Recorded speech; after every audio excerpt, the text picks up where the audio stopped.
Tom, a couple days out, from weigh-ins from the fight. Does this feel as big as it should be? Main event in London. How's it feel? Oh, it's feeling pretty good right now, mate. I'm absolutely loving life. This is my dream. So, looking forward to Saturday. Gonna be the absolute time of my life. I'm gonna go in there and enjoy it. Do you have to do like any mental preparation, visualization for maybe not the fight itself, but like the walkout, just the emotions of this type of environment? Yeah, mate. I've been meditating like 6 hours a day, just getting in the zone. No, mate. Do you know what? I've said this a few times. Like, it's like asking a woman who's never had children, what's childbirth like? I don't know.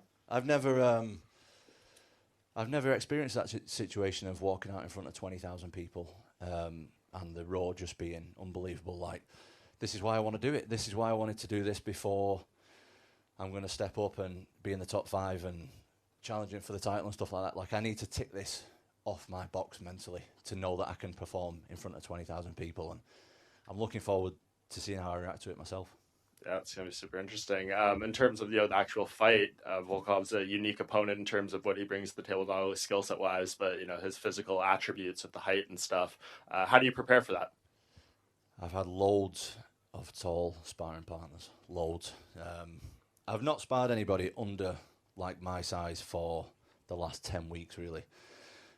Just bringing big guys in. We've been working out good with the coaches and stuff. I've been over to Holland to train with the king of kickboxing, Mr. Rico Verhoeven, and Benny Adigbuyi as well, who's a 6'7" guy, really tall guy as well.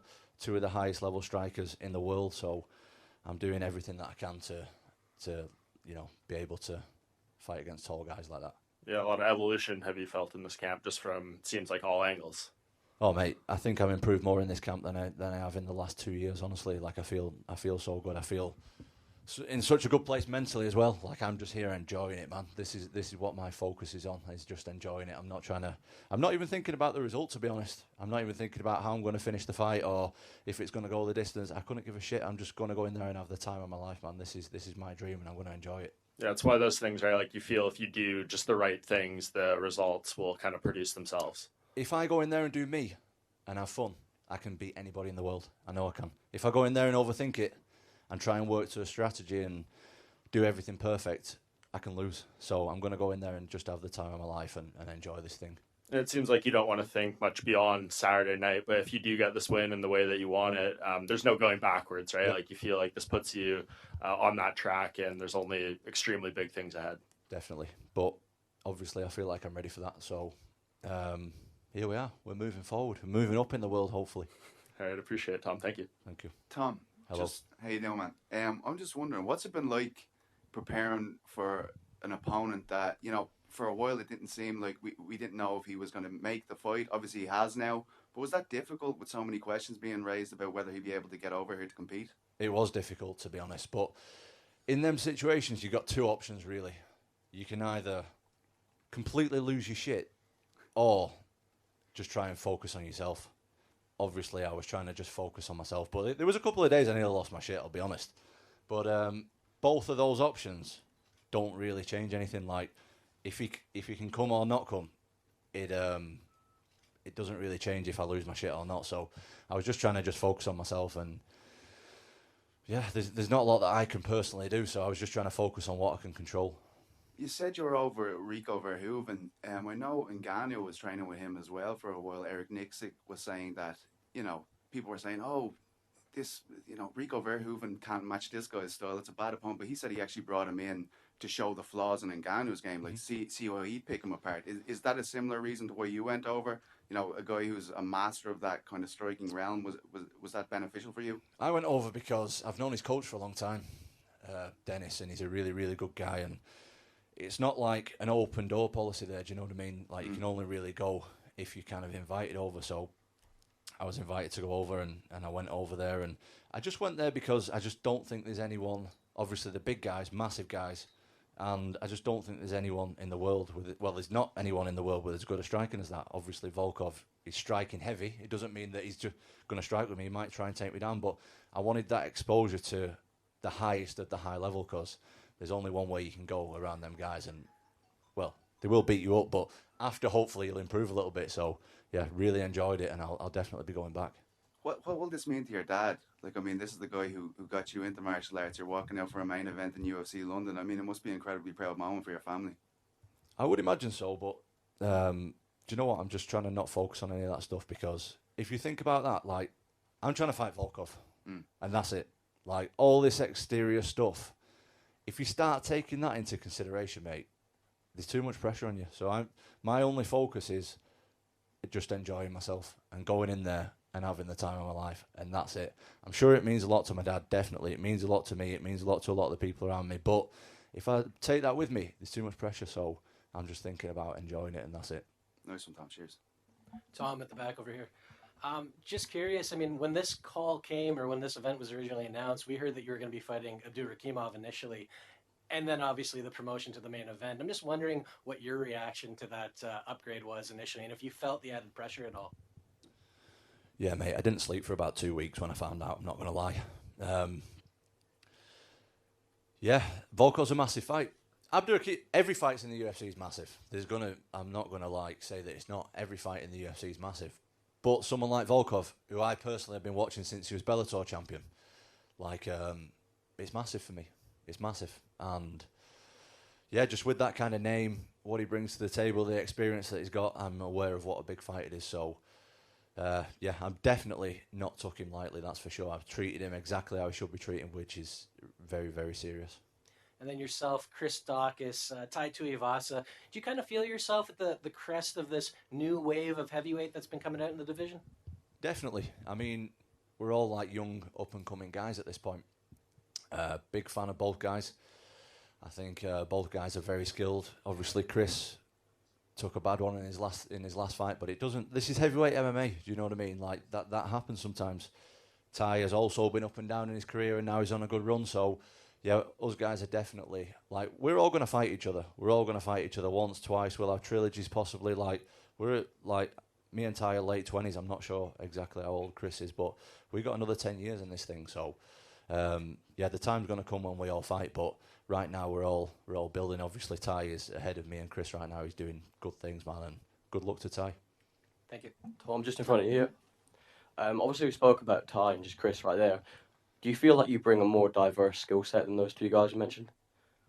I don't know, because speaking from my own experience, there's like a lot of these heavyweights and people who watch this sport and stuff, they think that I'm just good at certain things. And it's not that I'm just good at certain things. I've just not had the opportunity to show what I am good at, because I've been in the octagon for such a small amount of time with my fights. So just because they've not shown a full skill set doesn't mean they've not got a full skill set. Do you know what I mean? Look at Francis Ngannou in his last fight. He wrestled the whole time. Just because he's not shown his wrestling doesn't mean that he can't wrestle. So yeah, there's a lot of stuff that us fighters have got that we don't really have opportunity to show yet. It doesn't mean that we've not got it. So I'm sure those guys are really well rounded, just because, like me, I ain't had the opportunity to show basically no wrestling, no grappling, no cardio, no kicks. Like, I've not done any of this stuff. Just because I've not had the chance to, it doesn't mean that I've not got it. I'm actually very good at this stuff, and I will show it over the next 10 years. But right now, I've not had the opportunity, and neither of them guys. So I'm sure they are well-rounded and stuff, but they've just not had the chance to show it yet. And obviously, you know, with Volkov not being able to come over for a while, it seemed like his main event was a bit in jeopardy. Did the UFC ever offer you anyone else and say, like, we have someone as a backup plan? Yeah, and the backup plan is here, but I'm not sure I'm allowed to say so. When you asked before, yeah, there's still a backup in place who is here. So I still think that, I don't know, just in case probably anything changes last minute, he's already here, ready to go. So, yeah, like I say, I'm not sure I'm allowed to say who that is at this point. And just one more from me. Obviously, you mentioned going over there to Holland to train. Someone that we know very well has, you know, gone to Sweden recently is Darren Till. Just kind of what your thoughts on him going and linking up with Hamza is, and if you think that'll bring a lot of difference to his game. I think it's a great move for him. I think it's great. Having another guy like that who's around his size and obviously extremely, extremely high level in parts of his game that he's maybe weak at. You know what, though? Till is actually a great wrestler. He just had a bad time in his last fight, and I don't want to put words in his mouth. That's his prerogative to tell everybody or not tell everybody what's been going on. But yeah, I think it's great just to get a fresh look on things and different eyes around him and feel different energy in the gym and stuff. Yeah, I think it's a good move for him, and I'm sure he'll come back and he'll start working again, and everything will be good going forward. Cheers. Hey, Tom. Hello. Whilst we're on the subject of Darren Till, he's obviously someone who's headlined many a main event.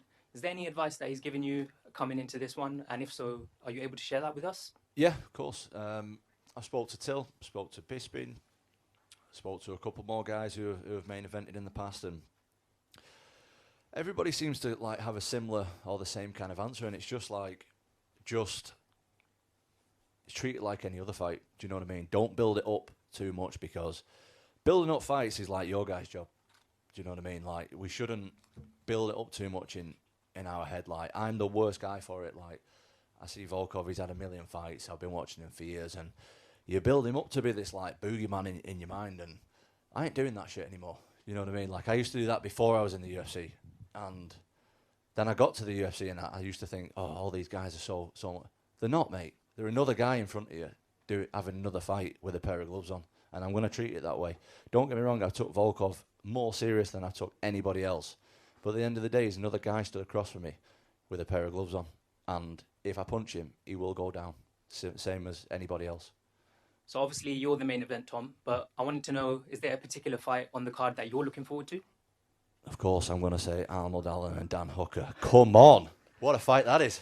It's an absolutely amazing fight. And someone else on the card, Muhammad Mokaev. Yes. I just wanted to ask you something, because recently he said he showed a lot of love to your dad, and he said that he taught him jiu-jitsu. So I just wanted to get your thoughts on how you think his career will go in the UFC. I've known Mohammed since he was 12 years old or something like that. He's been training with my dad for a long time. He doesn't actually train with him no more.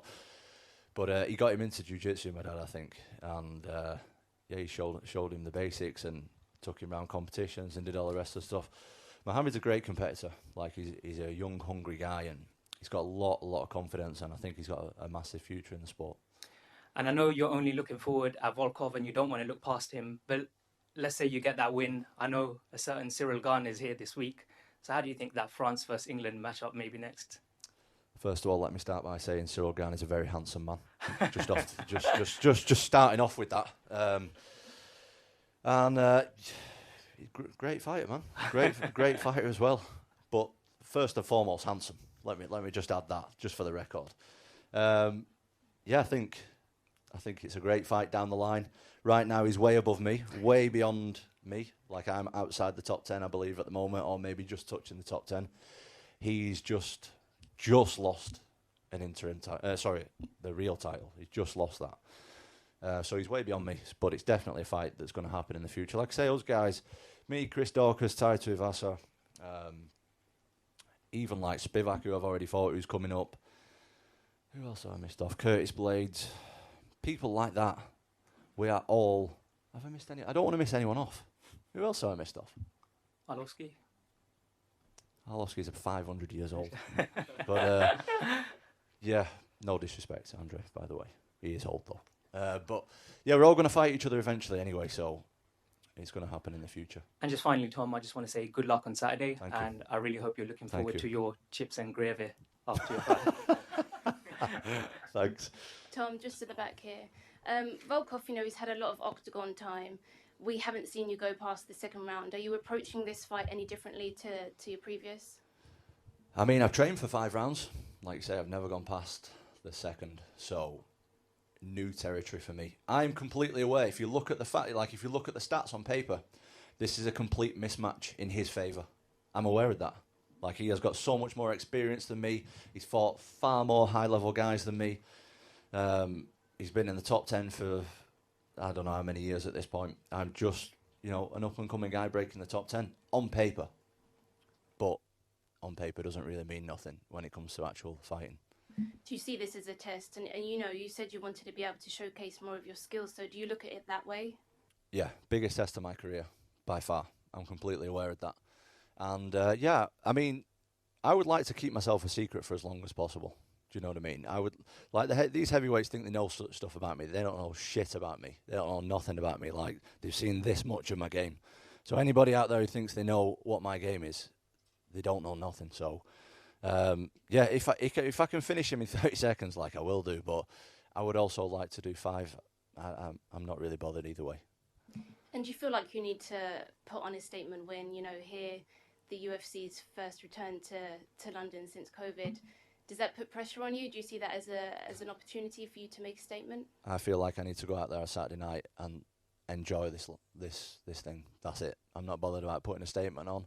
Not bothered about knocking anyone out. Not bothered about doing an exciting fight. Not bothered about any of that stuff. What I'm bothered about is living my dream Saturday night, and that's it.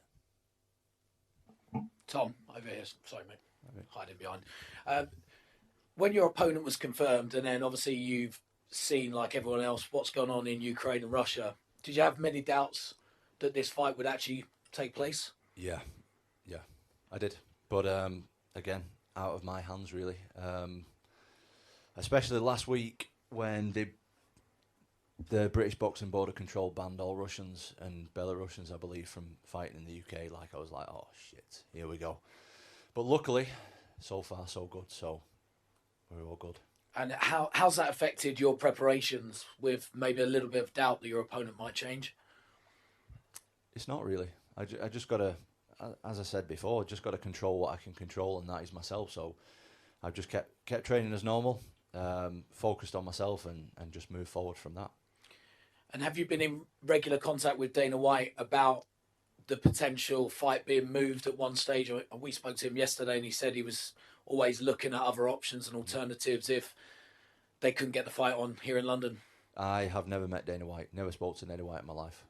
I ain't joking. I know a few people are laughing at it. I'm not joking. Never met the guy, never spoke to him, so I've had zero contact with him. Okay, and finally from me, obviously Volkov is a rather tall guy. I saw that you previously have fought and sparred with Tyson Fury. How was that experience? Is that experience going to help you at all?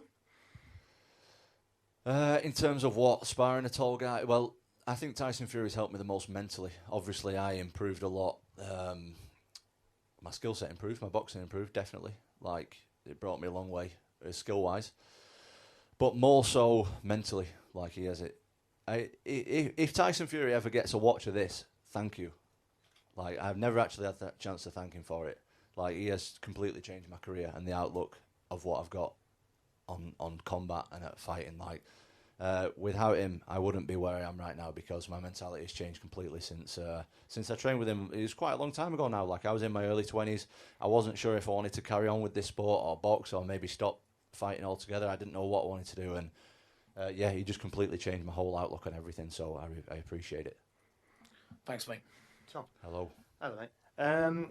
You're very open about your own insecurities and stuff, talking about like not sleeping for a couple of weeks when it's bumped up to the main event and stuff like that. This is a sport that historically fighters would mask that kind of thing. Do you think it's mentally beneficial to be so open and not hide your emotions? That's what I feel like, yeah. I feel like if you talk about your emotions, you kind of let go of them a little bit. That's how I feel. And I have no problem. Like, I ain't got nothing to hide. If you're going to come over to me on fight day and say, how you feeling, Tom? I'm going to say, I'm nervous. I ain't going to say, oh yeah, I'm feeling amazing, I'm going to smash him up, like all this other shit that people say. Like, if you're going to ask me an honest question, I'm going to give you an honest answer. And that's just how I am naturally, I guess. I'm not trying to hide nothing from no one. Like I say, if you're going to ask me an honest question, I'll give you an honest answer. Brilliant. I'll just stick with one question, and I'm the newbie, so I'm not going to go crazy on it. Okay. Hey, Tom, over here. You've spoken about how you're going to be at your best when you are loose and having fun in there. Are you going to be able to do that and kind of drink in what is an incredible thing, headlining in your own country? Hopefully, but we don't know. I'm thinking positive about this whole thing, obviously. Do I know? No, I don't know. I've never done it before. Like I said, it's like asking a woman, all that other shit that I just said. I'm not going to say it again. But yeah, I have no idea. I'm thinking positive. I'm thinking it won't affect me. But do I know? I don't know. Good.